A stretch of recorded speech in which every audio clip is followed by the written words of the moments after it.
바이블 GPS 제82일입니다. 성경을 읽는 바른 자세.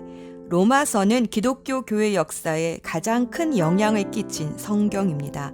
많은 사람들이 이 로마서를 읽다가 복음을 깨닫고 회심하여 주님께 돌아왔기 때문입니다. 특히 기독교 역사의 유명한 두 지도자 4세기의 성 어거스틴과 16세기의 마틴 루터 모두가 로마서를 통해서 회심하고 복음을 깨달았습니다. 성 어거스틴은 어려서 명석하여 최고의 학문을 공부하여 유명한 수사학자가 되었지만 삶은 방탕하고 성적으로도 매우 문란했습니다. 그의 어머니 모니카는 독실한 크리스찬이었는데 이 아들을 위해 평생 기도했습니다. 어거스틴은 마니교라는 종교에 심취해 있었지만 영혼의 평안을 얻을 수 없어 깊은 고뇌에 빠져 있었습니다. 그런데 어느 날 정원에 앉아 있는데 아이들의 노랫소리가 들려왔습니다. 그 책을 취하여 읽으라, 취하여 읽으라. 아마도 요즘으로 치면 주일학교에서 배운 노랫가락을 아이들이 골목에서 불렀던 것 같습니다. 어거스틴은 그 노래를 듣다가 자신도 모르게 성경책을 취하여 펼쳤는데 그때 펼쳐진 말씀이 로마서 13장 13절에서 14절 말씀이었습니다. 낮에 행동하듯이 단정하게 행합시다. 호사한 연회와 술 취함, 음행과 방탕, 싸움과 시기에 빠지지 맙시다. 주 예수 그리스도로 옷을 입으십시오. 정욕을 채우려고 육신의 일을 꾀하지 마십시오. 이 말씀이 어거스틴의 마음을 찌르자 그는 통곡하며 지난 날을 회개했습니다. 그리고 주님께 자신을 헌신하게 되었습니다. 그리고 당시 유행하던 모든 이단을 복음의 진리로 맞서서 복음으로 교회를 든든히 세우는 뛰어난 신학자가 되었습니다. 16세기 교회가 부패하여 복음에 멀어졌을 때 마틴 루터도 로마서의 말씀으로 다시 복음 앞에 돌아왔습니다. 그는 고행을 통하여 하나님 앞에 가까이 갈 수 있다고 믿었으나 하나님은 로마서 1장 17절의 말씀으로 의인은 믿음으로 말미암아 살 것이다 라고 깨우쳐 주셨습니다. 이신칭의, 즉 오직 믿음으로 의롭게 된다는 복음의 교리로 당시 부패했던 교회를 개혁할 수 있었습니다. 그 외에도 많은 사람들이 로마서를 통해서 주님께로 돌아왔습니다. 그들은 다음과 같이 로마서를 칭송했습니다. 로마서는 신약 성경의 중심부요 순수 복음이다. 마틴 루터. 로마서를 공부하지 않으면 성경을 이해할 수 없다. 존 칼빈. 성경을 하나의 반지로 비유한다면 로마서는 그 반지의 보석이다. 슈페너. 온 세계를 다 준다 해도 대형 박물관과 바꾸지 않겠다. 그러나 나는 만일 바울이 친필로 쓴 로마서 한 페이지만이라도 가져온다면 그것과 이 대형 박물관을 서슴없이 맞바꾸겠다. 대형 박물관 관장 필립스. 천재지변으로 온 세계의 성경책이 없어진다 해도 로마서만 있으면 충분히 구원받을 수 있다. 로마서가 다 남겨지지 않는다고 해도 로마서 8장 한 장만 있으면 그것만 보고도 구원을 받을 수 있다. 무명의 학자. 오늘 로마서를 읽으며 그 복음의 진수를 깨닫게 되기를 기도합니다. 오늘의 여정. 로마서는 사도 바울이 3차 선교 여행 도중 고린도에서 3개월 겨울을 보내면서 베베 여자 집사님을 로마 교회에 추천하면서 로마 성도들에게 보내는 편지입니다. 사도행정 19장 20절 말씀을 보면 사도 바울은 이미 에베소에 있을 때 로마 교회를 방문하고자 하는 계획을 세웠던 것 같습니다. 하지만 번번이 길이 열리지 않던 차에 고린도에서 먼저 편지를 보내게 되었습니다. 그때 로마로 가는 길이 평탄하게 열렸다면 아마 지금의 주옥과 같은 로마서는 우리 손에 들어오지 않았을 것입니다. 사도 바울이 로마에 가고 싶었던 이유는 로마 교회를 든든히 세우고 믿음 안에서 서로 위로를 주고받기 위해서이기도 했지만 로마서 15장 28절 말씀을 보면 로마 교회가 자신을 스페인 선교사로 파송해 주기를 바랬기 때문입니다. 로마서는 다른 바울의 서신서가 그러하듯이 전반부는 복음의 교리, 후반부는 복음의 실천 사항으로 나눌 수 있습니다. 1에서 11장까지는 복음이 무엇인가를 설명합니다. 특히 그중 9에서 11장은 어떻게 복음이 이스라엘로 시작해서 이방인으로 확장되었는지를 부록처럼 설명해 줍니다. 12에서 15장까지는 그럼 이 복음이 어떻게 살 것인가 그 구체적인 실천 사항을 가르칩니다. 16장에는 로마의 친지들에게 안부를 전합니다. 그런데 안부를 전하는 사람들의 이름이 37명이나 됩니다. 바울이 그간 선교하면서 얼마나 많은 인맥을 쌓게 되었는지 알게 됩니다. 특히 바울이 에베소 가기 전에 에베소의 이사에서 자리를 잡고 바울을 맞이했던 브리스길라와 아굴라가 이제는 로마에서 바울을 기다리고 있습니다. 로마 교회는 바울이 세우지 않았는데 누가 세웠는지는 분명하지 않습니다. 아마도 오순절 절기를 지키러 왔던 디아스포라 유대인이 성령을 받고 로마로 가서 교회를 세우게 된 것이 아닌가 추정하고 있습니다. 로마서는 복음으로 시작합니다. 사도 바울은 로마서 1장 2에서 4절에서 복음이란 예수 그리스도에 대한 소식이며 특히 예수의 부활을 전파하는 소식이다 라고 간단 명료하게 말합니다. 복음은 예수 그리스도이십니다. 예수님의 교훈과 가르침이 아니라 바로 예수 그리스도이십니다. 특히 예수님의 부활입니다. 부활을 이야기하려면 먼저 예수님이 죽으셨다는 것을 말해야 합니다. 그런데 왜 죽으셨냐 하면 바로 우리의 죄 때문입니다. 그래서 사람의 죄 이야기를 합니다. 사람은 모두가 죄인입니다. 그래서 사람이 사람을 구할 수 없습니다. 그래서 하나님의 아들이 대신 죽어주시려고 육체로 오셨습니다.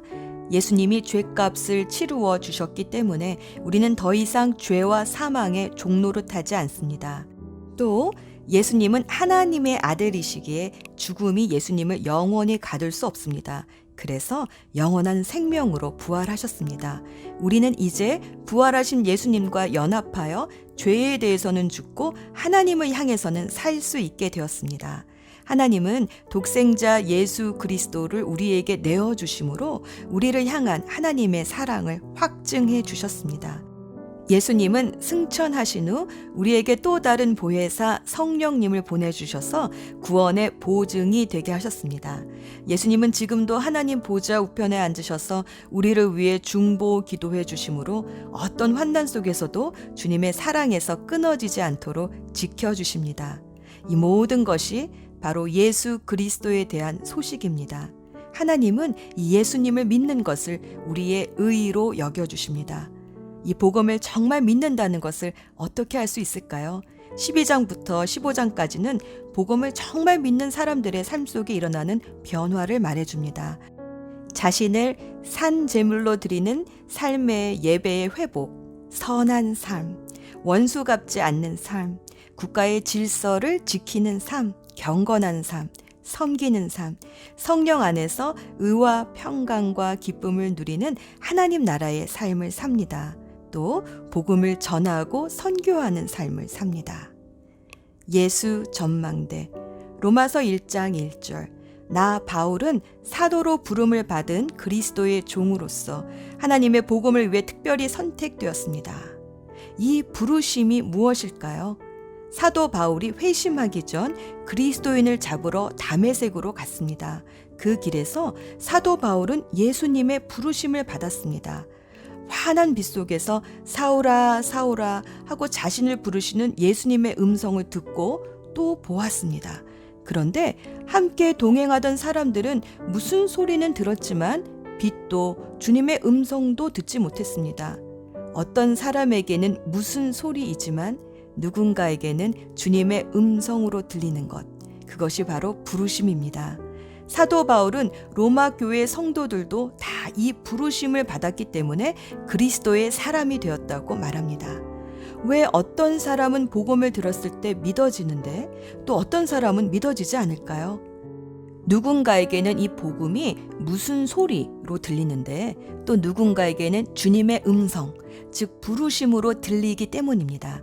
이 일이 참 신비합니다. 하나님은 이사야 65장 2절에서 종일 팔을 벌리고 기다리고 계신다고 하십니다.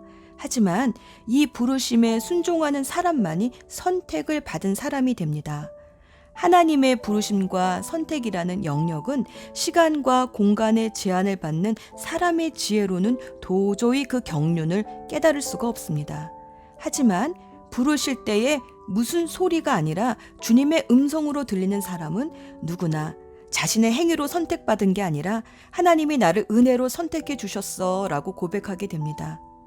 어떤 사람이 인생이 너무 지치고 피곤해서 터벅터벅 길을 걸어가다가 어떤 교회의 팻말을 보았습니다. 마태복음 11장 28절, 수고하며 무거운 짐 진 사람은 모두 내게로 오너라. 내가 너희를 쉬게 하겠다. 왠지 그 말에 이끌려 교회로 들어갔는데 교회 안에는 또 이런 팻말이 있었습니다. 에베소서 1장 4절, 내가 너를 창세 전부터 그리스도 안에서 선택하고 사랑했다. 사도 바울을 부르셨던 예수님은 오늘도 우리를 부르십니다. 구원은 하나님 편에서 볼 때는 부르심이고 사람 편에서 볼 때는 순종입니다. 하나님의 부르심과 사람의 순종이 만날 때 선택받은 그리스도인의 믿음의 여정이 시작됩니다. 기도합시다. 창세 전부터 우리를 부르시고 택하여 주신 하나님 아버지, 오늘도 성경을 읽을 때 무슨 소리가 아니라 주님의 음성으로 들려지게 하옵소서. 우리를 불러주신 예수 그리스도의 이름으로 기도합니다. 아멘. 사도행전 20장. 그는 마케도니아로 가는 길에 여러 지방에 들러 신자들에게 격려하는 말을 많이 하고 그리스에 도착했습니다. 바울은 그리스에서 3달을 지냈습니다. 로마서 1장. 나 바울은 사도로 부름받은 그리스도 예수의 종으로서 하나님의 복음을 위해 특별히 선택되었습니다. 이 복음은 하나님께서 오래전에 예언자들을 통해 성경에 약속하신 그리스도 예수에 대한 소식입니다. 하나님의 아들이신 그분은 인간의 족보로는 다윗의 후손으로 태어나셨습니다. 그러나 성결하게 하는 영으로는 죽은 자들 가운데서 부활하심으로써 능력 있는 하나님의 아들로 선언되셨습니다. 이분이 바로 우리 주 예수 그리스도이십니다. 그분을 통해 우리는 은혜와 사도의 직분을 얻었습니다. 우리가 해야 할 일은 모든 이방인들을 불러 주 예수 그리스도의 이름을 믿고 순종하게 하는 것입니다. 여러분도 그들과 함께 부르심을 받아 예수 그리스도의 사람이 되었습니다. 하나님의 사랑을 받아 성도로 부름을 받게 된 로마에 있는 모든 분들에게 하나님 우리 아버지와 주 예수 그리스도께서 은혜와 평강을 내리시기를 바랍니다. 먼저 예수 그리스도를 통해 나의 하나님께 감사합니다. 이는 여러분의 믿음이 온 세상에 널리 알려졌기 때문입니다. 나는 하나님의 아들에 관한 복음을 전할 때마다 기도 중에 늘 여러분을 생각하고 있었습니다. 내가 전심으로 섬기는 하나님께서 나의 증인이 되십니다. 지금 나는 하나님의 뜻이라면 여러분에게 갈 수 있는 길이 열리기를 기도합니다. 내가 여러분을 간절히 보고 싶어하는 까닭은 성령께서 주시는 선물을 나누어 주어 여러분을 강하게 하기 위함입니다. 이것은 여러분과 내가 각 사람의 믿음으로 서로 위로를 받고자 하는 데 있습니다. 형제자매 여러분, 내가 여러 번 여러분에게 갈 계획을 세웠으나 뜻대로 되지 못했다는 것을 아시기 바랍니다. 그것은 다른 이방인들 사이에서 믿는 자들을 얻은 것처럼 여러분들 중에서도 어떤 열매를 얻고 싶었기 때문입니다. 나는 그리스인이든지 미개인이든지 지식인이든지 문맹인이든지 가리지 않고 어느 누구에게나 복음을 전할 책임이 있습니다. 그래서 로마에 있는 여러분에게도 복음을 전하기를 간절히 바라는 것입니다. 나는 복음을 부끄러워하지 않습니다. 그것은 이 복음이 유대인으로부터 시작해서 이방인들에 이르기까지 모든 믿는 사람을 구원에 이르게 하는 하나님의 능력이기 때문입니다. 하나님께서 주시는 의가 복음에 게시되어 있습니다. 성경에 의인은 믿음으로 인하여 살 것이다 라고 기록되어 있듯이 하나님께로부터 오는 의는 처음부터 끝까지 믿음으로 얻을 수 있는 것입니다. 하나님의 진노가 하늘로부터 나타나서 불의한 행동으로 진리를 거스르는 사람들이 행한 모든 경건치 않은 것과 불의를 치십니다. 하나님께서는 사람들에게 하나님을 알 수 있게 하셨으므로 사람들 속에 하나님을 알 만한 것이 있다는 것은 분명합니다. 세상이 창조된 이래로 하나님의 보이지 않는 성품인 그분의 영원한 능력과 신성은 그가 만드신 만물을 보고서 분명히 알 수 있게 되었습니다. 그러므로 사람들은 핑계를 댈 수 없습니다. 사람들은 하나님을 알면서도 하나님께 영광을 돌리지도 않았고 하나님께 감사하지도 않았습니다. 오히려 사람들은 헛된 것을 생각했으며 그들의 어리석은 마음은 어둠으로 가득 찼습니다. 사람들은 자기들이 지혜롭다고 생각하지만 사실은 어리석습니다. 또 사람들은 불멸의 하나님의 영광을 죽을 수밖에 없는 인간이나 새나 짐승 또는 뱀과 같은 모양으로 바꾸어 버렸습니다. 그래서 하나님께서는 사람들이 원하는 대로 죄악된 행동을 하도록 내버려 두셨습니다. 사람들은 이제 가지각색의 더러운 죄를 지어 자기들끼리 부끄러운 짓을 행하여 몸을 더럽혔습니다. 사람들은 하나님의 진리를 거짓으로 바꾸었습니다. 창조주 되신 하나님보다 지음받은 피조물들을 더 예배하고 섬겼습니다. 하나님은 영원히 찬송을 받으실 분입니다. 아멘. 이런 이유로 하나님은 사람들을 부끄러운 욕망의 노예로 살게 내버려 두셨습니다. 여자들은 남자들과의 자연스러운 성관계를 여자와 성관계를 갖는 것으로 바꾸었습니다. 이와 똑같이 남자들도 여자들과 행하는 자연스러운 성관계를 버리고 남자들끼리 정욕에 불타 남자가 남자와 부끄러운 짓을 했습니다. 그래서 스스로 그 잘못에 합당한 벌을 받았습니다. 사람들이 하나님을 아는 것을 하찮게 여겼으므로 하나님께서는 사람들이 타락한 생각에 빠지게 하시고 사람들이 해서는 안 될 일들을 하게 내버려 두셨습니다. 그들은 온갖 불의와 악행과 탐욕과 악독으로 가득 찬 사람들입니다. 또한 시기와 살인과 다툼과 속임과 정의로 가득 찼으며 남에 대해 말하기를 좋아하고 남들을 비방하고 하나님을 미워하며 거만하고 건방지며 뽐내기를 잘합니다.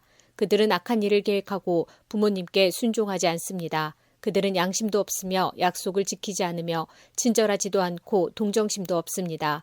사람들은 그런 일을 행하는 사람은 죽어 마땅하다는 하나님의 의로우신 법을 알면서도 자신들만 그런 악한 행동을 계속하는 것이 아니라 그런 행동을 저지르는 다른 사람들까지 잘한다고 두둔합니다. 로마서 2장. 그러므로 다른 사람을 판단하는 사람도 변명할 수 없게 되었습니다. 다른 사람을 판단하는 사람은 자신도 똑같은 행동을 하고 있으므로 자기 자신을 판단하는 셈입니다. 이런 일을 행하는 사람들에게 하나님께서 의로운 심판을 내리시리라는 것을 우리는 알고 있습니다. 악한 일을 행하는 사람들을 판단하면서 실은 자신도 똑같은 일을 하고 있는 사람에게 한마디 하겠습니다. 그대가 혹시라도 하나님의 심판을 피할 수 있다고 생각합니까? 그렇지 않다면 하나님의 자비로우심이 여러분을 회개로 이끄신다는 것을 깨닫지 못하고 그분의 자비로우심과 넓으신 아량과 오래 참으심의 풍성함을 멸시하는 것입니까? 어리석게도 이런 사람은 완고하고 회개하지 않음으로 말미암아 하나님의 의로우신 심판이 나타나는 날에 받을 진노를 스스로 쌓고 있습니다. 하나님께서는 각 사람이 행한 그대로 갚아주실 것입니다. 인내로써 선한 일을 행하며 영광과 존귀와 영원한 것을 구하는 사람들에게는 하나님께서 영생을 주실 것입니다. 그러나 이기적인 욕심만 가득하여 진리를 거스르고 옳지 않은 것을 따르는 사람에게는 하나님께서 진노와 화를 내리실 것입니다. 악한 일을 행하는 모든 사람에게 환난과 고통이 있을 것입니다. 유대인으로부터 시작해서 이방인들에 이르기까지 그러할 것입니다. 그러나 선한 일을 행하는 모든 사람에게는 영광과 존귀와 평강이 있을 것입니다. 유대인으로부터 시작해서 이방인들에 이르기까지 그러할 것입니다. 그것은 하나님께서 모든 사람을 차별하지 않으시기 때문입니다. 율법을 모르는 사람들이 죄를 지으면 율법과 상관없이 망할 것이요. 율법을 아는 사람들이 죄를 지으면 율법에 따라 심판을 받을 것입니다. 그것은 하나님 앞에서는 율법을 듣는 사람이 의로운 사람이 아니라 오직 율법을 행하는 사람이라야 의롭다고 인정받기 때문입니다. 이런 까닭에 율법을 가지고 있지 않은 이방인들이 본성에 따라서 율법이 요구하는 대로 행하였다면 그 사람은 율법을 가지고 있지 않지만 자신이 자기에게 율법이 되는 것입니다. 이런 사람들은 율법이 요구하는 것이 그들 마음속에 새겨져 있는 것을 보여주며 그들의 양심이 그것을 증언하고 그들의 생각이 그들의 잘못을 고소하기도 하며 그들 자신을 변명하기도 합니다. 이 모든 일은 내가 전파한 복음대로 하나님께서 예수 그리스도를 통해 사람들의 비밀스러운 삶들을 심판하실 때 일어날 것입니다. 자신을 유대인이라 부르는 여러분은 어떠합니까? 여러분은 모세의 율법을 의지하며 하나님과 사귄다고 자랑합니다. 여러분은 하나님의 뜻이 무엇인지도 알며 율법을 배웠기 때문에 무엇이 옳은지도 분별할 수 있습니다. 여러분은 스스로가 안못 보는 사람의 인도자요, 어둠 속에 있는 사람의 빛이라고 확신하고 있습니다. 또 율법에서 지식과 진리의 근본을 터득했다고 하면서 여러분 자신을 어리석은 사람의 교사요, 어린아이의 선생이라고 생각합니다. 그러는 여러분이 다른 사람은 가르치면서 왜 여러분 자신은 가르치지 않습니까? 다른 사람에게는 도둑질하지 말라고 설교하면서 여러분 자신은 왜 도둑질을 합니까? 간음하지 말라고 말하면서 여러분은 왜 간음을 행합니까? 우상은 미워하면서 여러분은 왜 신전에 있는 물건을 훔칩니까? 율법이 있다고 자랑하면서도 그 율법을 지키지 않음으로써 하나님을 욕되게 하는 까닭은 또 무엇입니까? 너희 때문에 하나님의 이름이 이방인들 사이에서 욕을 먹고 있다고 성경에 기록된 말씀과 어쩌면 그렇게도 똑같습니까? 여러분이 율법을 지키면 여러분이 받은 할례는 가치 있는 것이 되지만 율법을 지키지 않으면 여러분은 할례를 받지 않은 사람처럼 되고 맙니다. 반대로 할례를 받지 않은 이방인이 율법이 명하는 내용들을 지키면 하나님께서는 그 사람을 할례를 받은 사람으로 여기지 않겠습니까? 할례는 받지 않았어도 율법을 지키는 사람이 할례는 받았으나 율법을 어기는 여러분을 오히려 율법의 파괴자라고 판단할 것입니다. 그러므로 겉모습만 유대인인 사람은 진정한 의미에서 유대인이 아닙니다. 그리고 몸에만 행해진 할례는 진정한 의미에서 할례가 아닙니다. 마음으로 유대인인 사람이 진정한 의미에서 유대인입니다. 그리고 율법이 아니라 성령에 따라 마음에 받는 할례가 진정한 의미의 할례입니다. 그런 사람은 사람이 아니라 하나님께로부터 칭찬을 받습니다. 로마서 3장. 그렇다면 유대인이 이방인보다 더 나은 것은 무엇입니까? 또 할례의 가치는 무엇이겠습니까? 모든 면에서 많이 있습니다. 첫째로 중요한 것은 유대인들이 하나님의 말씀을 맡았다는 사실입니다. 그런데 만일 유대인 중에 하나님을 믿지 않는 사람이 있다면 어떻겠습니까? 이 사람들이 믿지 않는다고 해서 하나님의 신실하심이 무효가 되겠습니까? 절대로 그렇지 않습니다. 설령 모든 사람이 거짓말쟁이라 하더라도 하나님은 참되십니다. 성경에도 이렇게 기록되어 있습니다. 주께서는 주님의 말씀으로 의로우심을 나타내시고 심판하실 때 주님께서 이기실 것입니다. 내가 사람들이 사용하는 논리의 방식대로 말해보겠습니다. 우리가 의롭지 못한 것 때문에 하나님의 의로우심이 더욱 밝히 드러날 경우 뭐라고 말하겠습니까? 우리에게 진노를 내리시는 하나님을 의롭지 못하다고 하겠습니까? 결코 그럴 수 없습니다. 하나님께서 의롭지 못하시다면 어떻게 하나님께서 세상을 심판하시겠습니까? 사람들 중에는 내가 거짓말을 하여 그 때문에 하나님의 참되심이 드러난다면 오히려 하나님께 영광이 되는데 왜 내가 죄인 취급을 받아야 하는가라고 우기는 사람도 있을 것입니다. 이것은 마치 선한 결과를 얻기 위해 악을 행하자라고 말하는 것과 같습니다. 사람들은 우리가 그렇게 가르친다고 우리에 대해 비난을 하고 다닙니다. 그러나 그런 사람들은 정죄를 받아 마땅합니다. 그렇다면 과연 우리 유대인들에게 이방인들보다 나은 것이 있습니까? 전혀 없습니다. 이미 말했듯이 유대인이나 이방인들이나 모두가 죄 아래 있습니다. 성경에 이렇게 기록되어 있습니다. 의인은 한 사람도 없다. 깨닫는 사람도 없고 하나님을 찾는 사람도 없다. 모두가 곁길로 나가 하나같이 쓸모없게 되었다. 선한 일을 행하는 사람은 단 한 사람도 없다. 그들의 목구멍은 열린 무덤이고 혀로는 사람을 속인다. 그들의 입술에는 독사의 독이 있다. 그들의 입은 저주와 독설로 가득 찼다. 그들은 사람을 죽이려고 바쁘게 움직이며 그들이 가는 곳마다 멸망과 비참함이 있다. 그들은 평화의 길을 알지 못한다. 그들의 눈에는 하나님을 두려워하는 것이 없다. 우리가 알기로는 율법에 기록된 내용은 그 무엇이 되었든 율법 아래 사는 사람들에게 말하는 것입니다. 그래서 누구든지 변명할 말이 없게 되고 온 세상은 하나님의 심판 아래 있게 됩니다. 그러므로 율법을 지키는 것으로 하나님 앞에서 의롭다고 인정받을 사람은 아무도 없습니다. 왜냐하면 율법은 우리가 죄인이라는 사실을 알게 해주기 때문입니다. 그러나 이제는 율법 없이도 하나님께로부터 오는 의가 나타났습니다. 이것은 율법과 예언자들도 증언한 것입니다. 하나님께로부터 오는 의는 예수 그리스도를 믿는 믿음을 통해 옵니다. 이 의는 믿는 사람이라면 누구에게나 주어지는 것이며 사람을 차별하지 않습니다. 모든 사람이 죄를 지어 하나님의 영광에 이를 수 없게 되었습니다. 그런 사람이 그리스도 예수께서 주시는 속죄를 통해 하나님의 은혜로 의롭다는 판단을 받습니다. 그것은 하나님께서 거저 주시는 선물입니다. 하나님께서 예수님을 화목제물로 내어주셨으며 누구든지 예수님의 피를 믿음으로 죄를 용서받게 됩니다. 하나님은 이전에 살았던 사람들이 지은 죄에 대해 오래 참으심으로 심판하지 않으셨습니다. 이렇게 하여 하나님께서는 그분의 의로우심을 보이셨습니다. 하나님께서 이 시기에 그분의 의로우심을 보이시는 것은 하나님 자신이 의로우시다는 것과 예수님을 믿는 사람을 의롭게 하신다는 것을 보이기 위해서였습니다. 그렇다면 사람이 자랑할 것이 어디 있겠습니까? 자랑할 것이라고는 하나도 없습니다. 어떠한 법으로 사람이 의롭게 됩니까? 율법을 지키는 데서 오는 것입니까? 이런 것과는 상관이 없습니다. 의롭게 되는 것은 오직 믿음의 원리에 의해서만 이루어집니다. 사람은 율법을 지키는 것과는 상관없이 믿음으로 의롭게 된다고 우리는 생각합니다. 하나님은 유대인들만의 하나님이십니까? 이방인들의 하나님은 되지 않으십니까? 하나님은 이방인들의 하나님도 되십니다. 하나님은 오직 한 분이시므로 그분은 할례를 받은 사람이나 할례를 받지 않은 사람이나 동일하게 믿음으로 의롭게 해주십니다. 그렇다면 우리가 이 믿음을 가지고 율법을 무효로 만들고 있습니까? 그렇지 않습니다. 오히려 믿음을 통하여 율법을 더 굳게 세웁니다. 로마서 4장. 그러면 이 문제에 대해 우리의 조상 아브라함이 발견한 것은 무엇이라고 말할 수 있겠습니까? 아브라함이 행위를 통해 의롭다함을 얻었다면 그에게는 자랑할 것이 있었을 것입니다. 그러나 하나님 앞에서는 자랑할 것이 없습니다. 성경이 뭐라고 말합니까? 아브라함이 하나님을 믿으니 그 믿음을 그의 의로 여기셨다라고 하지 않습니까? 일을 해서 품삯을 받는 사람은 그가 받는 품삯을 당연히 받을 것을 받는 것으로 생각하지 선물을 받는 것으로 생각하지 않습니다. 그러나 일을 하지 않는데도 품삯을 받는 사람이 있다면 그가 경건하지 않은 사람을 의롭다고 여기시는 하나님을 믿기 때문에 하나님께서 그의 믿음을 보시고 의롭다고 여기시는 것이 됩니다.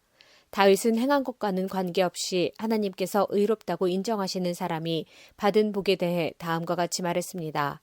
자기 죄를 용서받고 자기 허물이 가려진 사람은 복이 있다. 주님께서 죄 없다고 인정해 주는 사람은 복이 있다. 그렇다면 이 복이 할례를 받은 사람에게만 내리는 것입니까? 아니면 할례를 받지 않은 사람들에게도 내리는 것입니까?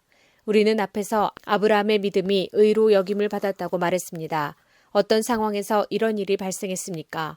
아브라함이 할례를 받은 뒤였습니까? 아니면 할례를 받기 전이었습니까? 아브라함이 의롭다함을 받은 것은 할례를 받은 후가 아니라 할례를 받기 전이었습니다. 아브라함은 할례를 받기 전에 믿음으로 의롭다함을 받았으며 그 표로서 할례를 받은 것입니다. 그러므로 아브라함은 할례를 받지 않고도 하나님을 믿는 모든 사람들이 의롭다 여김을 받을 수 있도록 모든 믿는 사람의 조상이 되었습니다. 또한 아브라함은 할례 받은 자의 조상이기도 합니다. 이 말은 그가 할례 받은 사람들뿐만 아니라 우리 조상 아브라함이 할례를 받기 전에 가졌던 믿음의 발자취를 따라가는 사람들의 조상도 된다는 의미입니다. 하나님께서 아브라함과 그의 후손에게 그들이 세상을 물려받을 상속자가 되리라고 하신 약속은 율법을 통해 온 것이 아니라 믿음으로 인한 의를 통해 주신 약속입니다.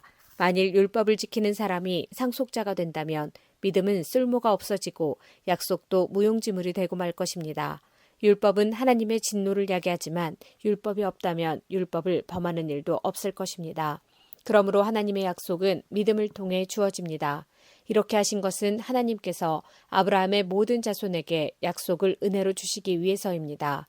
모세의 율법 아래 사는 사람뿐만 아니라 우리 모두의 조상 아브라함처럼 믿음으로 사는 사람들 전부가 아브라함의 자손이 됩니다. 성경에 내가 너를 많은 민족의 조상으로 삼았다고 기록되어 있는 것처럼 아브라함은 그가 믿은 하나님, 곧 죽은 사람도 살리시며 없는 것도 있게 하시는 하나님을 믿었습니다.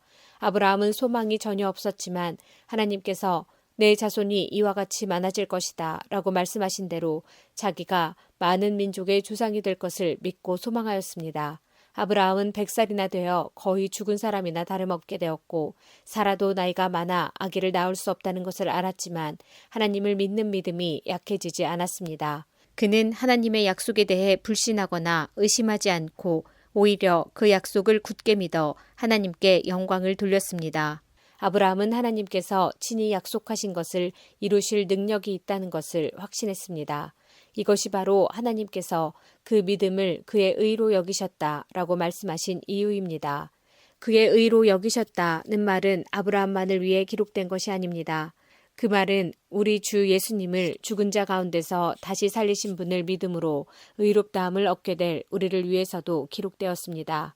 예수님은 우리의 죄 때문에 죽임을 당하셨고 우리를 의롭게 하시려고 다시 살아나셨습니다. 로마서 5장. 우리가 믿음으로 의롭다함을 받았으므로 우리는 우리 주 예수 그리스도로 말미암아 하나님과 함께하는 평강을 누리고 있습니다. 예수 그리스도에 의해서 또 믿음으로 우리는 지금 우리가 서 있는 이 은혜의 자리에 들어와 있습니다. 그리고 하나님의 영광을 소망하며 즐거워합니다. 이뿐만 아니라 우리는 환난을 당하더라도 즐거워합니다. 그것은 환난이 인내를 낳고 또 인내는 연단된 인품을 낳고 연단된 인품은 소망을 낳는 것을 알기 때문입니다. 이 소망은 절대로 우리의 기대를 저버리지 않습니다. 그것은 하나님께서 우리에게 주신 성령을 통해 우리 마음에 하나님의 사랑을 부어주셨기 때문입니다. 우리가 아직 연약할 때 그리스도께서 시의적절할 때 경건하지 않은 사람들을 위해 죽으셨습니다. 의인을 위해 죽는 사람은 거의 없습니다. 간혹 선한 사람을 위해 죽겠다고 나서는 사람이 있을지는 모르겠습니다. 그런데 그리스도께서는 우리가 아직 죄인이었을 때에 우리를 위해 죽으셨습니다. 이것으로써 하나님께서는 우리를 향한 그분의 사랑을 나타내셨습니다. 그러므로 우리는 그리스도의 피로 말미암아 의롭다함을 얻었으므로 우리가 그리스도를 통해 하나님의 진노로부터 구원을 받을 것은 더욱 확실합니다. 우리가 하나님과 원수되었을 때도 그리스도의 죽음을 통해 하나님과 화해하게 되었다면 이렇게 하나님과 화목을 누리고 있는 사람들이 그분의 생명으로 말미암아 구원을 받게 될 것은 더욱 확실합니다. 이뿐만 아니라 우리는 이제 우리 주 예수 그리스도를 통해 하나님 안에서 즐거워합니다. 예수 그리스도로 말미암아 이제 우리는 하나님과 화해하게 되었습니다. 그러므로 한 사람을 통해 죄가 세상에 들어왔고 그 죄를 통해 사망이 들어온 것처럼 모든 사람이 죄를 지었으므로 사망이 모든 사람에게 이르렀습니다.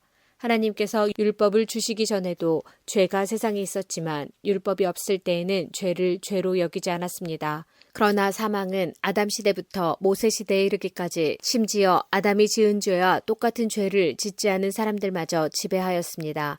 아담은 장차 오실 분의 모형입니다.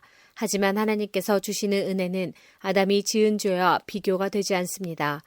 많은 사람이 그 한 사람의 죄 때문에 죽었다면 한 사람 예수 그리스도의 은혜로 인한 하나님의 은혜와 선물은 많은 사람에게 더욱 넘쳤습니다. 또한 하나님의 선물과 아담의 죄는 차이가 있습니다. 한 사람의 죄 때문에 심판이 오게 되고 모든 사람을 정죄에 이르게 했으나 하나님의 은혜의 선물은 많은 범죄 때문에 오게 되어 많은 사람에게 의롭다함을 받게 하였습니다. 한 사람의 죄로 말미암아 사망이 왕노릇하였다면 하나님의 넘치는 은혜와 의롭다고 여기시는 선물을 받는 사람들은 한 분 예수 그리스도를 통해 참 생명 안에서 더욱더 왕노릇하게 될 것입니다. 그러므로 한 사람의 범죄 때문에 모든 사람이 죄인이 되었지만 한 사람의 의로운 행동 때문에 모든 사람에게 생명을 낳게 하는 의로움이 발생했습니다. 한 사람의 불순종으로 많은 사람이 죄인이 되었듯이 한 사람의 순종으로 많은 사람이 의인이 될 것입니다. 율법은 범죄를 증가시키려고 들어왔습니다. 그러나 죄가 많아진 곳에 하나님의 은혜가 더욱 넘치게 되었습니다. 죄가 사망 안에서 왕노릇하였듯이 은혜는 의를 통해 우리 주 예수 그리스도로 말미암아 영생을 얻게 하기 위해 왕노릇할 것입니다. 로마서 6장. 그러면 우리가 무슨 말을 더하겠습니까? 은혜를 더하게 하려고 계속 죄를 지어야 하겠습니까? 절대로 그럴 수 없습니다. 죄에 대하여 죽은 우리가 어떻게 죄 가운데서 살 수 있겠습니까? 여러분은 우리가 그리스도 예수와 연합하는 세례를 받았을 때에 그분의 죽음과 연합하는 세례를 받았다는 사실을 알지 못합니까? 그러므로 우리가 죽음에 이르는 세례를 받음으로 그리스도와 함께 묻힌 것은 그리스도께서 아버지의 영광으로 죽은 자들 가운데서 살아나신 것처럼 우리도 새 생명 가운데서 살기 위함입니다. 우리가 그리스도와 연합하여 그분의 죽음에 참여하였다면 그분과 연합하여 그분의 부활에도 참여할 것이 확실합니다. 우리는 우리의 옛사람이 그리스도와 함께 십자가에 못 박혀 죄의 몸이 무력하게 되었으므로 우리가 더 이상 죄의 노예가 되지 않는다는 것을 압니다. 그것은 죽은 사람은 죄의 세력에서 해방되었기 때문입니다. 우리가 그리스도와 함께 죽었다면 또한 그리스도와 함께 살아날 것도 믿습니다. 그리스도께서는 죽은 자들 가운데서 살아나셨기에 다시는 죽는 일이 없어 죽음이 그분을 지배하지 못한다는 것을 우리는 압니다. 그리스도께서 죽으신 것은 죄에 대해서 단번에 죽으신 것이며 그리스도께서 다시 살아나신 것은 하나님께 대하여 살아나신 것입니다. 이와 같이 여러분도 여러분 자신을 죄에 대해서는 죽은 사람으로 하나님께 대해서는 그리스도 예수 안에서 살아있는 사람으로 생각하십시오. 그러므로 죽게 될 여러분의 몸에 죄가 왕노릇하여 몸의 욕심을 따라 살지 않도록 하십시오. 또한 여러분의 몸을 불의를 행하는 도구로 죄에게 내어주지 말고 죽은 자들 가운데서 살아난 자들답게 여러분의 몸을 의를 행하는 도구로 여러분 자신을 하나님께 드리십시오. 여러분은 율법 아래 있지 않고 은혜 아래 있으므로 죄가 여러분에게 왕노릇할 수가 없습니다. 그러면 어떻게 해야 하겠습니까? 우리가 율법 아래 있지 않고 은혜 아래 있다고 해서 죄를 짓자는 말입니까? 절대로 그럴 수는 없습니다. 여러분이 어떤 사람에게 복종하여 여러분 자신을 그 사람에게 바치면 여러분은 그 사람의 종이 된다는 것을 알지 못하십니까? 여러분은 죽음에 이르는 죄의 종이 될 수도 있고 의에 이르는 순종의 종이 될 수도 있습니다. 그러나 하나님께 감사할 것이 있습니다. 여러분이 전에는 죄의 종이었으나 전수받은 가르침의 본에 전심을 다해 복종함으로써 죄로부터 해방되어 의의 종이 되었습니다. 여러분의 육신이 연약하기 때문에 일상적인 말로 예를 들어 말하겠습니다. 여러분이 전에는 여러분의 몸을 더러움과 불법의 종으로 들여 불법을 행했습니다. 그러나 이제는 여러분의 몸을 의의 종으로 들여 거룩함에 이르십시오. 전에 여러분이 죄의 종이었을 때는 의의 다스림을 받지 않았습니다. 그때 여러분이 얻은 열매는 무엇입니까? 지금에 와서 부끄러워하는 그 일들의 마지막은 사망이었습니다. 그러나 이제는 여러분이 죄에서 해방되어 하나님의 종이 되었습니다. 그리하여 거룩함에 이르는 열매를 맺고 있습니다. 그 일의 마지막은 영생입니다. 죄의 대가는 죽음이지만 하나님의 선물은 우리 주 예수 그리스도 안에 있는 영생입니다. 로마서 7장. 형제자매 여러분, 나는 지금 율법을 아는 여러분에게 말하고 있습니다. 여러분은 율법이 사람이 살아있는 동안에만 그 사람을 지배한다는 것을 알지 못합니까? 이를테면 결혼한 여자는 남편이 살아있는 동안에는 법에 의해 남편에 매여 살아야 합니다. 하지만 남편이 죽으면 그 여자는 남편에게 매여 있던 법에서 해방됩니다. 그래서 여자가 남편이 아직 살아있는데도 다른 남자와 결혼하면 그 여자는 간음죄를 짓는 것이 되지만 만일 남편이 죽으면 그 여자는 그 법에서 해방되므로 다른 남자와 결혼하더라도 간음죄를 짓는 것이 되지 않습니다. 네, 형제자매 여러분, 이와 같이 여러분들도 그리스도의 몸으로 말미암아 율법에 대해 죽었습니다.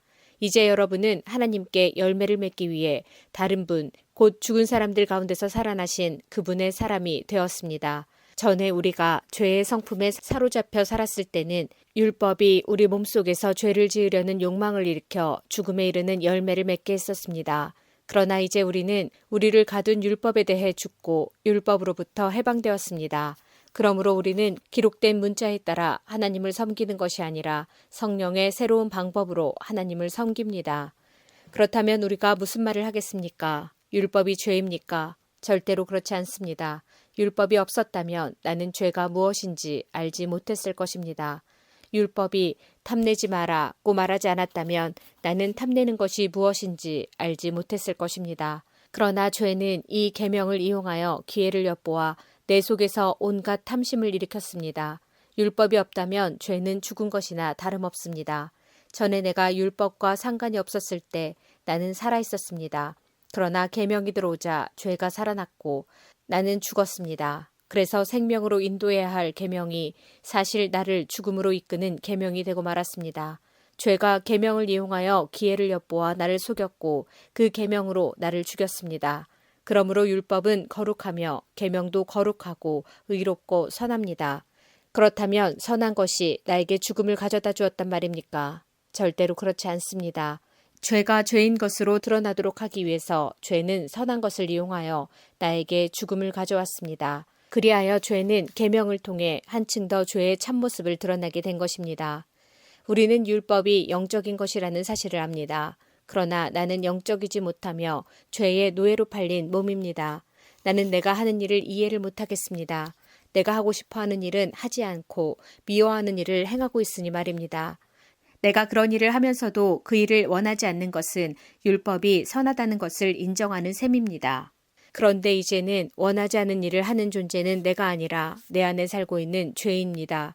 나는 내 안에, 다시 말해서 나의 죄악된 본성 안에 선한 것이라고는 하나도 존재하지 않는다는 사실을 압니다.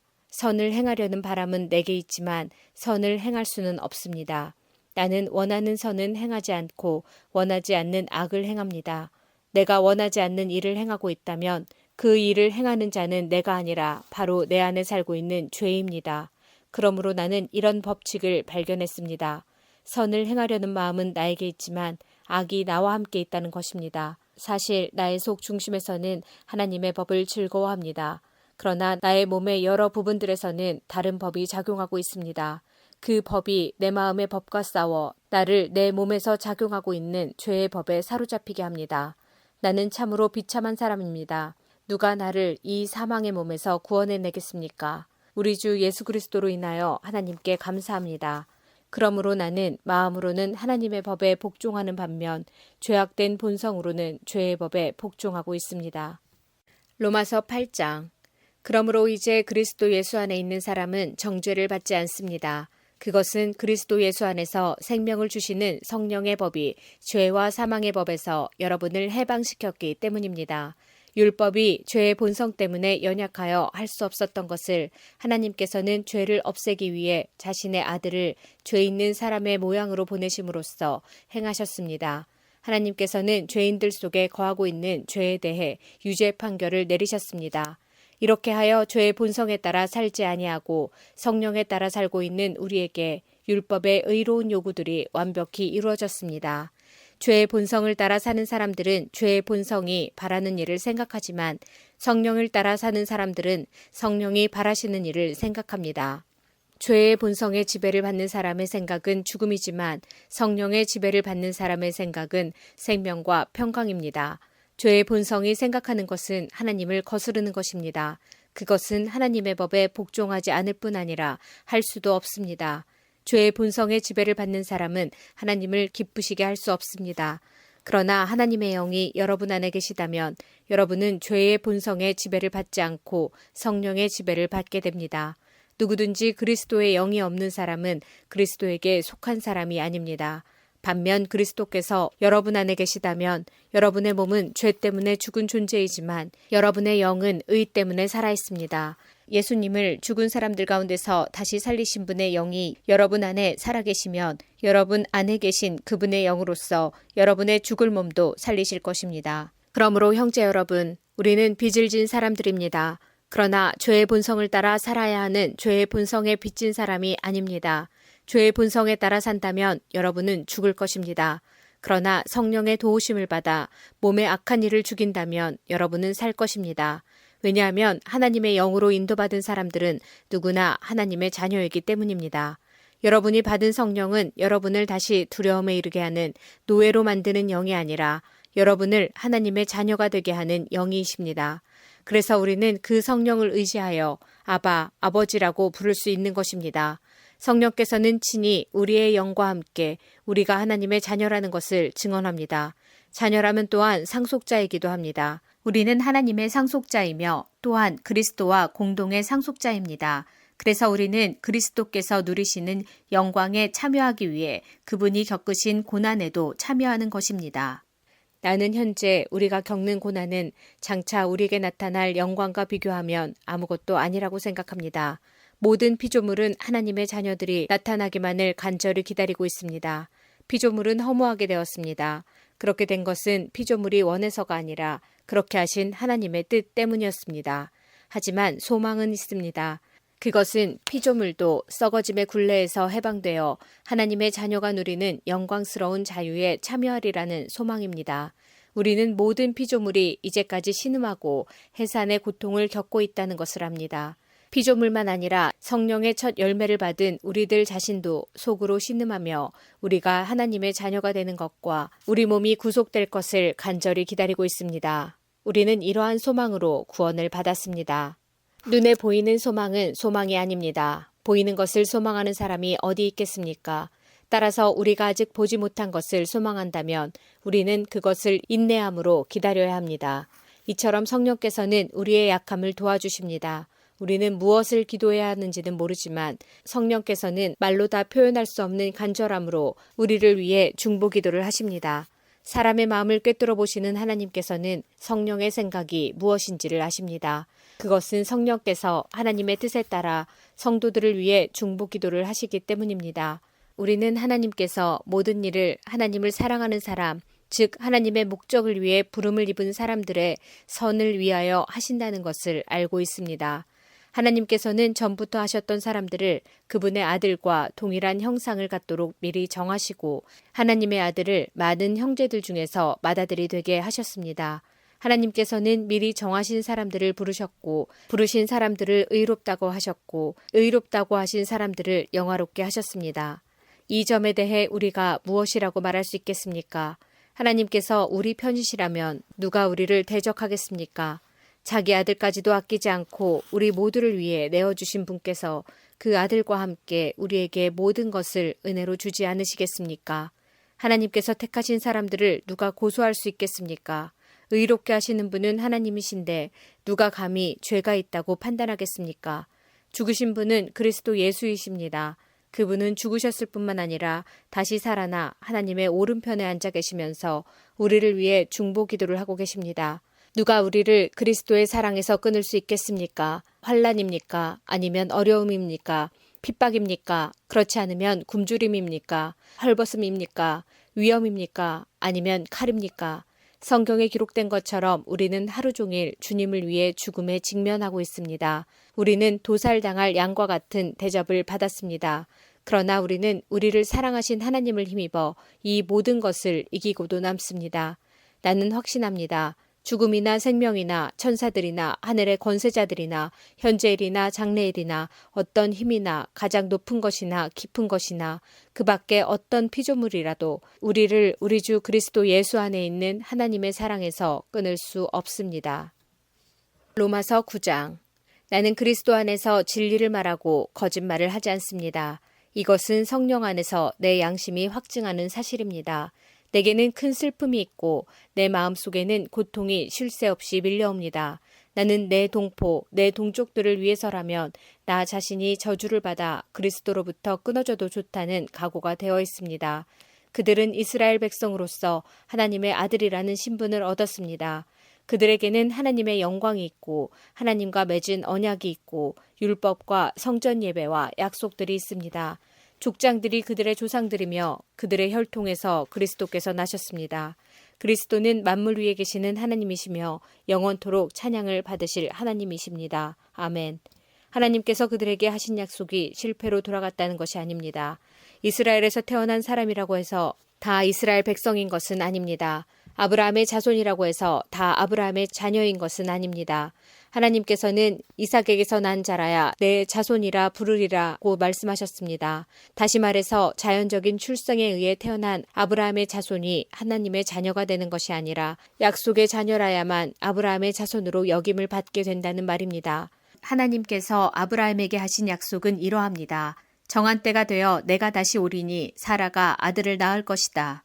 그뿐만 아닙니다. 리브가가 우리 조상 이삭 한 사람에게서 아이를 임신했을 때에도 그랬습니다. 두 아들이 태어나기도 전에 그리고 그들이 무슨 선이나 악을 행하기도 전에 하나님께서는 선택하시는 목적을 굳게 세우기 위해 리브가에게 다음과 같이 말씀하셨습니다. 형이 동생을 섬길 것이다. 이렇게 말씀하신 것은 하나님의 선택이 사람의 행위가 아니라 불러주시는 분의 뜻에 달려있다는 것을 보여주기 위해서입니다. 이것은 내가 야곱을 사랑하고 에서는 미워했다라고 기록된 대로입니다. 그렇다면 우리가 무엇이라고 말할 수 있겠습니까? 하나님이 공정하지 못하시다고 말할 수 있겠습니까? 그럴 수 없습니다. 하나님께서 모세에게 내가 자비를 베풀고자 하는 사람에게 자비를 베풀고 불쌍히 여기고자 하는 사람을 불쌍히 여기겠다라고 말씀하셨습니다. 그러므로 모든 것이 사람의 요구나 노력에 달려있는 것이 아니라 하나님의 자비에 달려있는 것입니다. 이런 이유로 하나님께서는 파라오에게 내가 너를 왕으로 세운 것은 너를 통해 내 능력을 나타내고 내 이름을 온 땅에 두루 전하기 위함이다 라고 말씀하셨던 것입니다.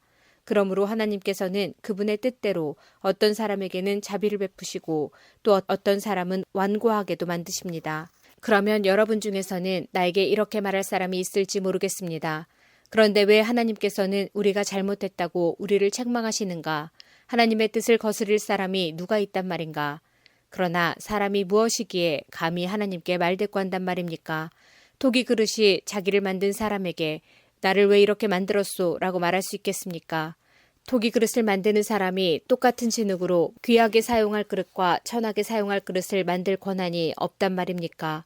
하나님께서 진노를 나타내시고 그분의 능력을 사람들에게 알리시기를 원하셨으면서도 멸망받기로 되어 있는 진노의 그릇들을 인내로써 참아주셨다면 어쩌겠습니까?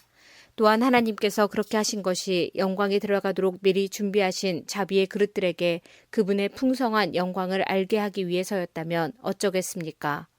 하나님께서 부르신 자비의 그릇이 바로 우리들입니다. 유대인 중에서만 부르신 것이 아니라 이방인들 중에서도 부르셨습니다.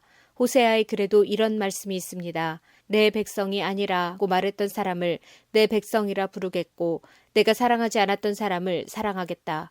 그리고 이런 말씀도 있습니다. 너희는 내 백성이 아니라고 그들에게 말한 그곳에서 그들은 살아계신 하나님의 아들이라고 불리게 될 것이다. 또한 이사야는 이스라엘에 관해 이렇게 외쳤습니다. 이스라엘 자손들의 수가 바닷가의 모래처럼 많을지라도 남은 자만 구원을 얻을 것이다. 주님께서 약속하신 말씀을 이 땅에서 신속하고 철저하게 이루실 것이다. 또 일찍이 이사야가 이렇게 예언한 것과 같습니다. 만군의 주님께서 우리에게 후손을 남겨두지 않으셨다면 우리는 소돔처럼 되고 고모라처럼 되었을 것이다. 이러한 사실에 대해 우리가 뭐라고 말하겠습니까? 의의를 추구하지 않았던 이방인들이 믿음에서 나오는 의의를 얻었습니다. 그러나 이스라엘은 의의 율법을 추구했지만 그것을 얻지 못했습니다. 왜 얻지 못했을까요? 그것은 그들의 믿음에서 나오는 의의를 추구한 것이 아니라 그 의의가 마치 행위에서 나오는 것으로 생각하고 의의를 추구했기 때문입니다. 그래서 그들은 걸림돌에 걸려 넘어지고 말았습니다. 성경에 보아라, 내가 시온에 사람들의 발에 부딪히게 하는 돌과 사람들을 걸려 넘어지게 하는 바위를 놓으리니 그를 믿는 사람은 부끄러움을 당하지 않을 것이다 라고 기록된 것과 같습니다. 로마서 10장.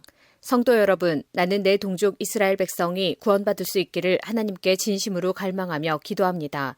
이스라엘에 관해 나는 이렇게 증언할 수 있습니다. 그들은 하나님께 대한 열심이 있습니다만 그 열심이 지식에 기초하고 있지 않다는 것입니다. 그들은 하나님께서 주시는 의의를 알지 못하고 자신의 의의를 세우려고 노력하였기 때문에 하나님께서 주시는 의에 복종하지 않았습니다. 그리스도께서는 모든 믿는 자에게 의가 있도록 하기 위해서 율법의 마침이 되셨습니다.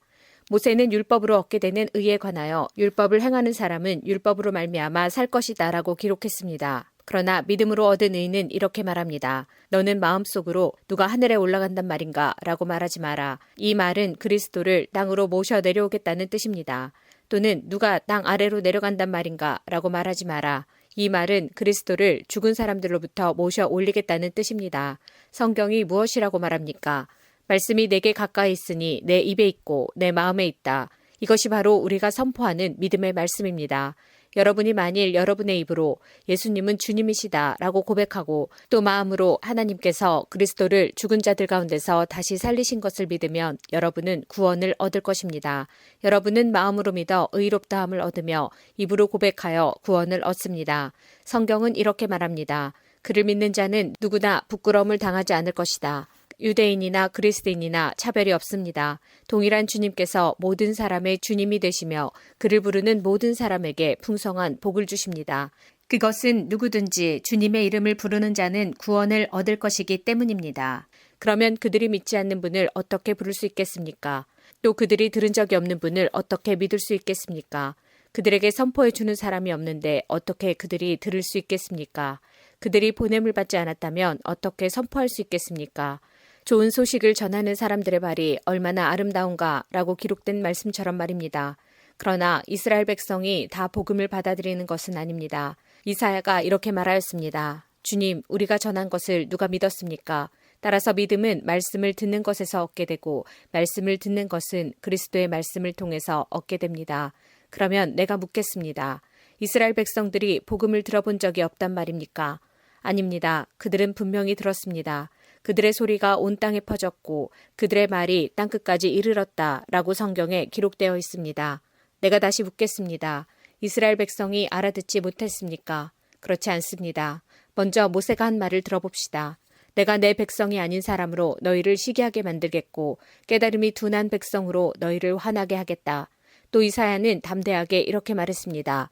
나를 찾지 않던 사람들에게 내가 만나주고 나를 구하지 않던 사람들에게 내가 나타났다. 그러나 이스라엘에 관해 하나님께서는 복종하지 않고 거역하는 백성을 향해 나는 하루 종일 내 손을 내밀었다고 말씀하셨습니다. 로마서 11장. 그러므로 내가 묻겠습니다. 하나님께서 자기 백성을 버리셨습니까? 절대로 그렇지 않습니다. 나 자신도 이스라엘 사람이요 아브라함의 후손이며 베냐민 지파 출신입니다. 하나님께서는 전에 택하신 자기 백성을 버리지 않으셨습니다. 여러분도 성경이 엘리야에 관해 한 말을 잘 알고 계실 것입니다. 엘리야는 이스라엘을 고소하며 하나님께 이렇게 호소하지 않았습니까? 주님, 그들이 주님의 예언자들을 죽이고 주님의 제단들을 헐어버렸습니다. 이제 저 혼자만 남아있는데 그들은 저마저 죽이려 하고 있습니다. 그런데 하나님께서 엘리야에게 무엇이라고 대답하셨습니까? 하나님께서는 내가 바알에게 무릎을 꿇지 않는 사람 7,000명을 나를 위해 남겨두었다고 말씀하셨습니다. 지금도 마찬가지입니다. 지금도 하나님의 은혜로 택함을 받은 남은 자들이 있습니다. 은혜로 하신 것이라면 그것은 행위에 의한 것이 아닙니다. 행위에 의한 것이라면 은혜는 더 이상 은혜가 되지 못할 것입니다. 그러면 무엇입니까? 이스라엘이 간절히 바라던 것을 이스라엘은 얻지 못하고 택함을 받은 자들이 얻었습니다. 반면 나머지 사람들은 마음이 완악해졌습니다. 성경에도 이렇게 기록되어 있습니다. 하나님께서 그들에게 혼미한 영을 주셔서 오늘날까지 눈이 있어도 보지 못하고 귀가 있어도 듣지 못한다. 다윗은 이렇게 말했습니다. 그들의 잔치상이 그들에게 덫과 올무가 되게 하시고 그들이 걸려 넘어져 멸망받게 하소서. 그들의 눈은 흐려 보지 못하게 하시고 그들의 등은 영원토록 굽어있게 하소서. 그러므로 내가 다시 묻습니다. 이스라엘이 걸려 넘어져 완전히 망하고 말았습니까? 결코 그렇지 않습니다. 오히려 그들의 죄 때문에 구원이 이방인들에게 이르게 되었고 이스라엘은 이방인들을 보고 시기하게 되었습니다. 이스라엘의 범죄가 세상에 풍성한 복을 가져다 주었고 이스라엘의 실패가 이방인들에게 풍성한 복을 가져다 주었다면 이스라엘 전체가 하나님 앞에 돌아올 때 그 풍성함은 얼마나 더하겠습니까? 이제 이방인 여러분들에게 말하겠습니다. 나는 이방인의 사도로서 내가 맡은 직분에 대해 영광스럽게 생각하고 있습니다. 다만 바라는 것은 내 동족에게 시기심을 일으켜 그들 중에 몇 명만이라도 더 구원하고 싶은 것입니다. 내 동족 이스라엘이 하나님께 버림을 받게 되어 세상이 하나님과 화목하게 되었다면 이스라엘이 하나님께 받아들여지는 것은 죽은 자들 가운데서 다시 살아나는 것이 아니면 무엇이겠습니까? 처음 때 내어드린 반죽의 일부분이 거룩하면 반죽 전체가 거룩하고 나무 뿌리가 거룩하면 가지도 거룩한 법입니다. 참 올리브나무의 가지 중에서 얼마를 잘라낸 뒤 야생 올리브나무가지인 여러분을 원 가지에 접붙이면 접붙여진 가지는 참 올리브나무로부터 올라오는 양분을 받게 됩니다. 그러니 여러분은 잘려나간 가지를 향해 자랑하지 마십시오. 자랑하더라도 명심할 것이 있습니다. 여러분이 뿌리를 지탱하는 것이 아니라 뿌리가 여러분을 지탱한다는 사실입니다. 여러분은 이렇게 말할 수도 있을 것입니다. 나를 접붙이기 위해 가지들이 잘려나갔다라고 말입니다. 이것은 100번 지당한 말입니다. 그 가지들은 믿지 않았기 때문에 잘려나갔고 반대로 여러분은 믿었기 때문에 나무에 붙어 있습니다. 그러니 자만하지 말고 오히려 두려워하십시오. 하나님께서 원래 나무에 붙어 있던 가지들도 아끼지 않으셨다면 여러분도 아끼지 않으실 것입니다. 그러므로 하나님의 인자하심과 엄격하심을 깊이 생각하십시오. 넘어진 사람들에게는 하나님의 엄격하심을, 여러분에게는 하나님의 인자하심을 보이셨습니다. 여러분이 계속해서 하나님의 인자하심에 머물러 있으면 하나님께서도 인자함을 베푸실 것입니다. 만일 하나님의 인자하심에 계속 머물러 있지 않으면 여러분도 잘리게 될 것입니다. 그리고 잘려나간 가지가 다시 믿게 되면 그들도 다시 접붙임을 받게 될 것입니다. 왜냐하면 하나님께는 그들을 다시 접붙이실 능력이 있기 때문입니다. 여러분은 본래 붙어있던 야생 올리브나무에서 잘려 여러분이 속한 종자와는 다른 좋은 올리브나무에 접붙여진 가지입니다. 그렇다면 원래 좋은 올리브 가지였던 유대인들이 원래 그들이 붙어있던 좋은 올리브나무에 접붙여지는 것은 얼마나 쉬운 일이겠습니까? 형제 여러분, 나는 여러분이 스스로 똑똑하다고 생각하는 일이 없도록 하기 위해 이 비밀에 대해 알기를 원합니다. 비밀의 내용은 이렇습니다. 이방인의 충만한 수가 하나님께 돌아오기까지 이스라엘 중에 얼마는 완악한 채로 있게 된다는 사실입니다.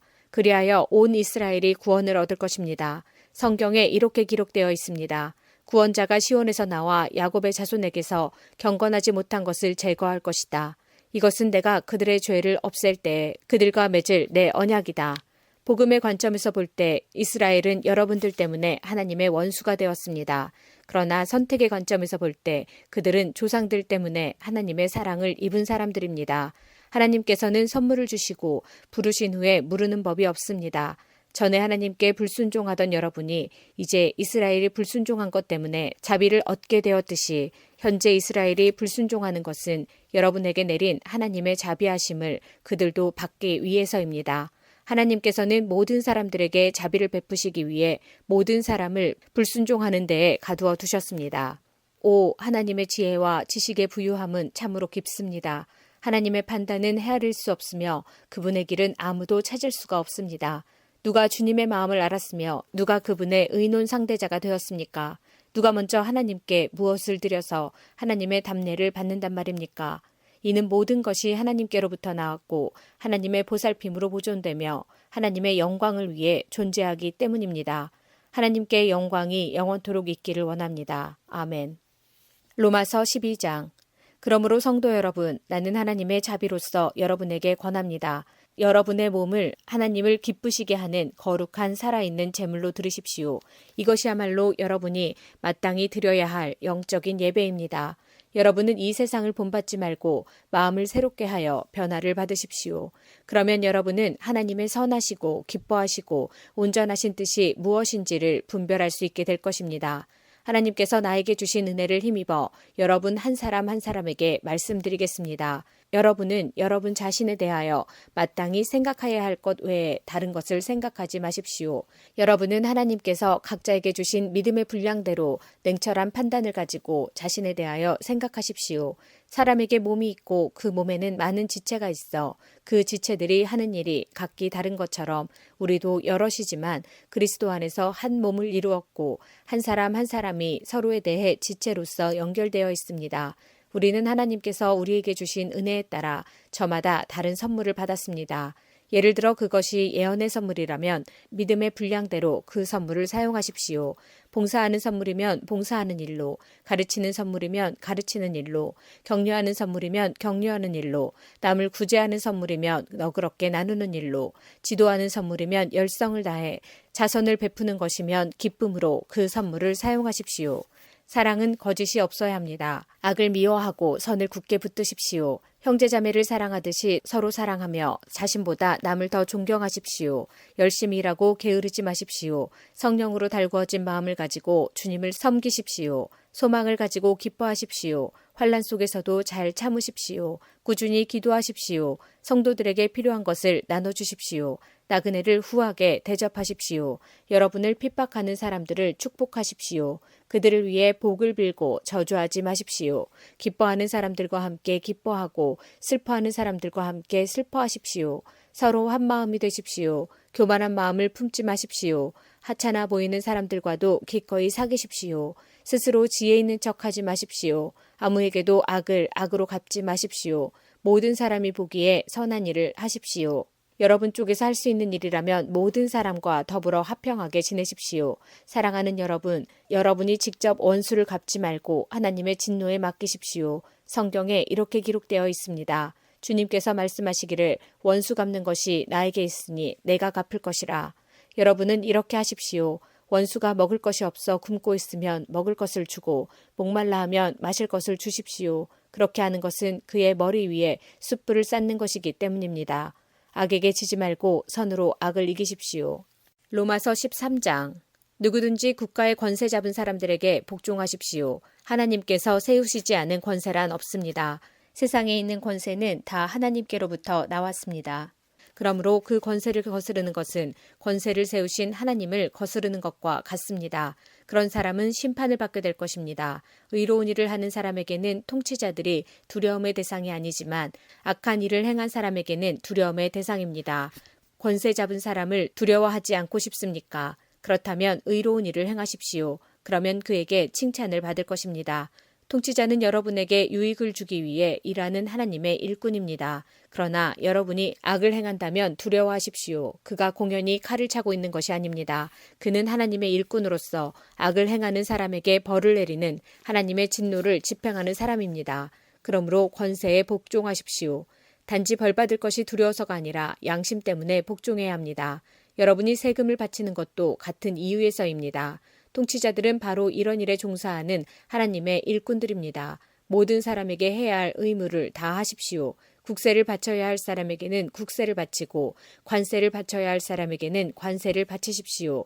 두려워해야 할 사람은 두려워하고 존경해야 할 사람은 존경하십시오.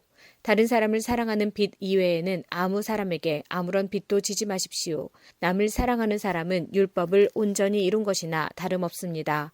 율법에 간음하지 마라, 살인하지 마라, 도둑질하지 마라, 탐내지 마라는 계명과 그 밖에 여러 다른 계명들이 있지만 이 모든 계명은 내 이웃을 내 몸과 같이 사랑하라는 하나의 말씀으로 요약될 수 있습니다. 사랑은 이웃에게 악을 행하지 않습니다. 그러므로 사랑은 율법의 완성입니다. 이런 행동을 해야 하는 것은 여러분도 알고 있다시피 벌써 잠에서 깨어날 때가 되었기 때문입니다. 이제 우리의 구원이 처음 믿었을 때보다 더 가까워졌습니다. 밤이 거의 다 지나 낮이 가까웠습니다. 그러므로 어둠의 행실을 벗어버리고 빛의 갑옷을 입읍시다. 낮에 활동하는 사람처럼 단정히 행동합시다. 난잡한 유흥을 즐기지 말고 술 취하지 마십시오. 성적으로 문란하거나 퇴폐적인 생활을 버리십시오. 다투지 말고 질투하지 마십시오. 주 예수 그리스도로 옷 입으십시오. 죄의 본성이 바라는 정욕을 만족시키는 생각을 하지 마십시오. 로마서 14장. 믿음이 약한 사람을 받아들이고 논란이 있는 문제에 단언을 내리지 마십시오. 자기가 가지고 있는 믿음에 따라 모든 음식을 먹는 사람이 있지만 믿음이 약하여 채소만 먹는 사람도 있습니다. 모든 음식을 먹는 사람은 채소만 먹는 사람을 업신여기지 마십시오. 또 채소만 먹는 사람은 모든 음식을 먹는 사람을 비난하지 마십시오. 이는 하나님께서 그를 받으셨기 때문입니다. 여러분이 누구이기에 남의 종을 판단하십니까? 그가 서 있든지 넘어지든지 그것은 자기 주인이 관여할 문제입니다. 종이 서 있게 된다면 그것은 주님께서 그를 서게 할 수 있기 때문입니다. 어떤 날을 다른 날보다 더 중요하다고 생각하는 사람이 있는가 하면 모든 날이 다 같다고 여기는 사람도 있습니다. 이럴 경우 사람마다 자기 마음에 확신이 있어야 합니다. 어떤 날을 더 중요하게 여기는 사람도 주님을 위해 그런 생각을 하는 것이고 어떤 음식이나 다 먹는 사람도 주님을 위해 먹는 것입니다. 그는 음식을 먹을 때 하나님께 감사한 마음을 갖습니다. 음식을 가려 먹는 사람도 주님을 위해 그러하며 그 사람도 하나님께 감사한 마음을 가집니다. 우리 중에 자기 자신만을 위해 사는 사람은 한 명도 없으며 자기 자신만을 위해 죽는 사람도 없습니다. 우리가 산다면 그것은 주님을 위해 사는 것이고 죽는다면 주님을 위해 죽는 것입니다. 그러므로 살든지 죽든지 우리는 주님의 것입니다. 그리스도께서는 죽은 사람만 아니라 살아있는 사람의 주님이 되기 위해서 죽으셨다가 다시 살아나셨습니다. 그런데 여러분은 왜 여러분의 형제를 비판합니까? 왜 형제를 업신여깁니까? 우리는 다 하나님의 심판대 앞에 설 사람들입니다. 성경에도 이렇게 기록되어 있습니다.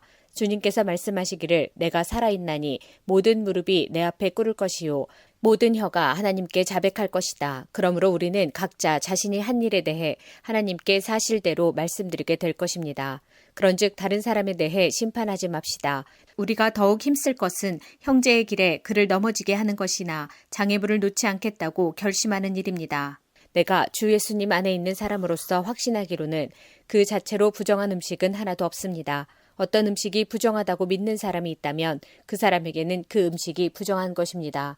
음식 문제로 여러분의 형제가 상처를 받았다면 여러분은 사랑으로 행동한 것이 아닙니다. 그리스도께서 대신해서 죽으신 그 형제를 음식 문제로 망하게 하지 마십시오. 그러므로 여러분이 옳다고 생각해서 하는 것이 오히려 비난의 대상이 되지 않게 하십시오.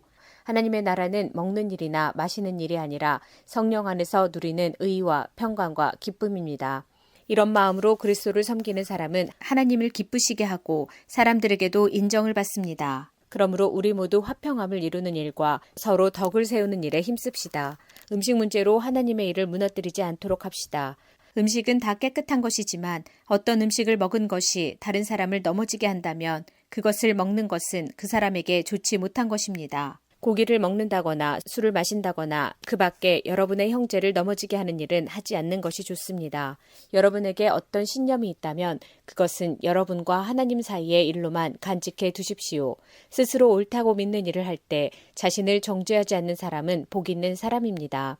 그러나 의심을 하면서 먹는 사람은 정죄를 받은 것입니다. 그것은 믿음에서 나오는 것이 아니기 때문입니다. 믿음에서 나오지 않는 것은 다 죄입니다. 로마서 15장. 강한 우리는 약한 사람들의 약점을 돌보아주고 우리 자신을 기쁘게 하지 말아야 합니다. 우리 각 사람은 이웃을 기쁘게 하되 그에게 유익을 끼치고 덕을 세워야 합니다.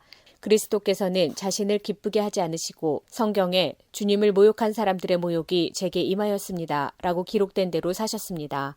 이전에 기록된 모든 것은 우리를 가르치기 위해 기록된 것입니다. 그래서 우리는 성경의 인내와 위로로 말미암아 소망을 가집니다.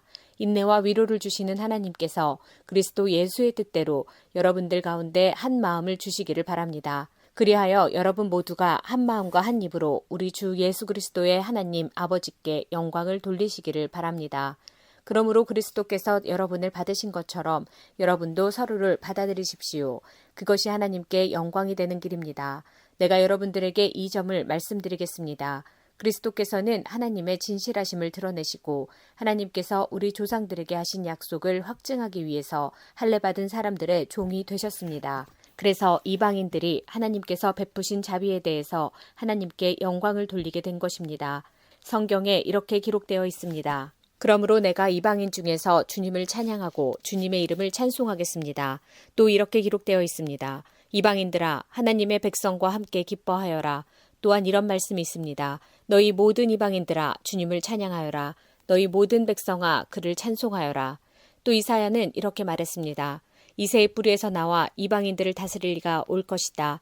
이방인들은 그분에게 소망을 두리라. 여러분들이 하나님을 신뢰할 때 소망의 하나님께서 모든 기쁨과 평강으로 여러분을 채우셔서 성령의 능력으로 여러분에게 소망이 차고 넘치게 하시기를 바랍니다. 나의 형제자매 여러분, 나는 여러분이 선함이 가득하며 완전한 지식이 있으며 서로 권면할 만한 능력이 있다고 확신합니다. 그러나 하나님께서 내게 주신 은혜 때문에 여러분이 기억해 주시기를 바라는 마음으로 몇 가지 일에 대해 담대하게 이렇게 글을 씁니다. 하나님께서는 나를 이방인들을 위한 그리스도 예수의 일꾼이 되게 하셨습니다. 나는 이방인들이 성령으로 거룩하여지고 하나님께서 받으실 만한 제물이 되도록 하기 위해 하나님의 복음을 전하는 제사장의 직무를 담당하였습니다. 그러므로 나는 그리스도 예수 안에서 하나님을 섬긴 일을 자랑스럽게 생각합니다. 그리스도께서 내가 전하는 말과 행동을 통해 이방인들을 하나님께 복종하게 하신 일 이외에는 어떤 것도 감히 말하지 않겠습니다. 이방인들이 하나님께 복종하게 된 것은 표적과 놀라운 일과 성령의 능력으로 이루어졌습니다. 나는 예루살렘에서부터 일루리곤에 이르기까지 모든 지역을 다니며 그리스도의 복음을 충만하게 전파했습니다. 나는 다른 사람이 닦아놓은 터 위에 집을 세우지 않으려고 그리스도의 이름을 들어보지 못한 지역에 다니며 복음을 전하는 일에 힘썼습니다. 성경에 이렇게 기록되어 있습니다. 주님에 대한 소식을 받지 못한 사람들이 볼 것이요 듣지 못한 사람들이 깨달을 것이다. 내가 여러 차례 여러분에게 가려고 했으나 가지 못한 이유가 바로 여기 있습니다.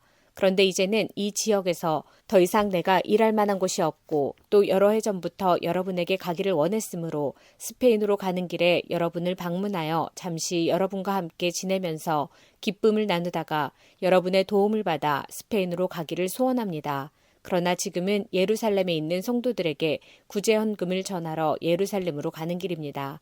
그것은 마케도니아와 아가야 사람들이 예루살렘에 있는 가난한 성도들을 도우려고 기쁜 마음으로 구제헌금을 마련하였기 때문입니다. 그들이 기쁜 마음으로 헌금은 했지만 사실 그들은 예루살렘 성도들에게 빚을 진 사람들입니다. 이방인들은 유대인들로부터 영적인 복을 나누어 가졌으므로 물질적인 것으로서 유대인들에게 나누어 줄 의무가 그들에게 있습니다. 그래서 나는 예루살렘에 있는 가난한 성도들에게 돈을 가져다 주는 일을 마치려 합니다. 유대인들은 이방인들이 주는 이 열매를 받을 것이라고 나는 확신합니다. 이 일을 다 마친 뒤에 여러분에게 들렀다가 스페인으로 가려고 합니다. 내가 여러분에게 갈 때는 그리스도의 넘치는 복을 가지고 가게 되리라고 생각합니다. 성도 여러분, 우리 주 예수 그리스도와 성령의 사랑으로 여러분에게 부탁합니다. 내가 기도하듯이 여러분들도 하나님께 간절히 기도해 주시기를 바랍니다. 유대에 사는 믿지 않는 사람들에게서 나를 구해달라고 기도해 주시고 내가 예루살렘으로 가져가는 구제헌금을 그곳 성도들이 기쁘게 받을 수 있도록 기도해 주십시오. 그렇게 되면 나는 하나님의 뜻을 따라 기쁜 마음으로 여러분에게 가서 여러분과 함께 쉴 수 있을 것입니다. 평강의 하나님께서 여러분 모두에게 함께 하시기를 바랍니다. 아멘. 로마서 16장. 우리의 자매 베베를 여러분에게 추천합니다. 베베는 겐그레아 교회의 여자 집사입니다. 베베를 주님 안에서 성도로서 영접해 주시기를 부탁합니다. 그리고 베베는 나를 비롯하여 여러 사람에게 큰 도움을 준 사람이므로 그 자매가 필요로 하는 것은 무엇이든 도와주시기 바랍니다. 그리스도 예수 안에서 나의 동역자인 브리스가와 아굴라에게 안부를 전해 주십시오. 이 두 사람은 생명의 위협을 무릅쓰고 내 목숨을 구해준 사람들입니다. 나뿐만 아니라 모든 이방인 교회가 그들에게 감사하고 있습니다.